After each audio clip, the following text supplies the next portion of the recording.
ಕಥೆಯ ಹೆಸರು ಮಣ್ಣಿನ ಸುವಾಸನೆ ಮತ್ತು ಮನದ ಒಡನಾಟ. ಕರ್ನಾಟಕದ ಒಂದು ಸಣ್ಣ ಹಳ್ಳಿ.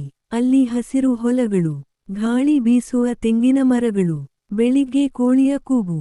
ಅಲ್ಲಿ ವಾಸಿಸುತ್ತಿದ್ದ ಒಂದು ಸರಳ ಕೃಷಿಕ ಕುಟುಂಬ. ಅಪ್ಪ ಶಿವಣ್ಣ, ಅಮ್ಮ ಗೌರಿ, ಮಗ ಕಾರ್ತಿಕ್ ಮತ್ತು ಅಜ್ಜಿ ಪಾರ್ವತಮ್ಮ. ಶಿವಣ್ಣ ದಿನವೂ ಬೆಳಿಗ್ಗೆ 5 ಗಂಟೆಗೆ ಎದ್ದು ಹೊಲಕ್ಕೆ ಹೋಗುತ್ತಿದ್ದ. ಅವನ ಜೀವನವೇ ಕೃಷಿ. ಗೌರಿ ಮನೆ ಕೆಲಸದ ಜೊತೆಗೂ ಹೊಲದಲ್ಲಿ ಸಹಾಯ ಮಾಡುತ್ತಿದ್ದಳು. ಕಾರ್ತಿಕ್ 10ನೇ ತರಗತಿ ಓದುತ್ತಿದ್ದ. ಅವನ ಕನಸು ದೊಡ್ಡ ನಗರಕ್ಕೆ ಹೋಗಿ ಓದಿ ದೊಡ್ಡ ಅಧಿಕಾರಿಯಾಗಬೇಕು. ಒಂದು ದಿನ ಕಾರ್ತಿಕ್ ಹೇಳಿದ, ಅಪ್ಪ, ನನಗೆ ಈ ಹಳ್ಳಿಯಲ್ಲಿ ಇರೋದು ಬೇಡ. ನಗರಕ್ಕೆ ಹೋಗಿ ಓದ್ಬೇಕು. ಶಿವಣ್ಣ ಕ್ಷಣಕಾಲ ಮೌನವಾದರು. ಮಗ, ನಾವು ಬಡವರಾದ್ರೂ ಕನಸುಗಳಿಗೆ ಅಡ್ಡಿ ಇಲ್ಲ. ಆದರೆ ನಮ್ಮ ನೆಲ, ನಮ್ಮ ಹಳ್ಳಿ ಮರೆಯಬಾರದು. ಅದೇ ಸಮಯದಲ್ಲಿ ಅಜ್ಜಿ ನಿಧಾನವಾಗಿ ಹೇಳಿದಳು, ಈ ಮಣ್ಣು ನಮ್ಮನ್ನು ಬದುಕಿಸುತ್ತಿದೆ.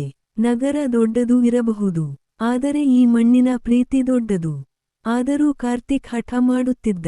ಅವನು ನಗರಕ್ಕೆ ಹೋಗಿ ಕಾಲೇಜಿಗೆ ಸೇರಿದ. ಮೊದಲಿಗೆ ಎಲ್ಲವೂ ಹೊಸದು, ಆಕರ್ಷಕ. ಆದರೆ ಕೆಲವು ದಿನಗಳ ನಂತರ ಅವನಿಗೆ ಹಳ್ಳಿಯ ನೆನಪು ಶುರುವಾಯಿತು. ಬೆಳಗಿನ ಹೊಲದ ಮಂಜು, ಅಮ್ಮ ಮಾಡುತ್ತಿದ್ದ ರಾಗಿ ಮುದ್ದೆ, ಅಪ್ಪನ ಜೊತೆ ಹೊಲದಲ್ಲಿ ನಗುತ್ತಿದ್ದ ಕ್ಷಣಗಳು. ಒಂದು ದಿನ ಶಿವಣ್ಣನಿಗೆ ತೀವ್ರ ಅನಾರೋಗ್ಯ ಉಂಟಾಯಿತು.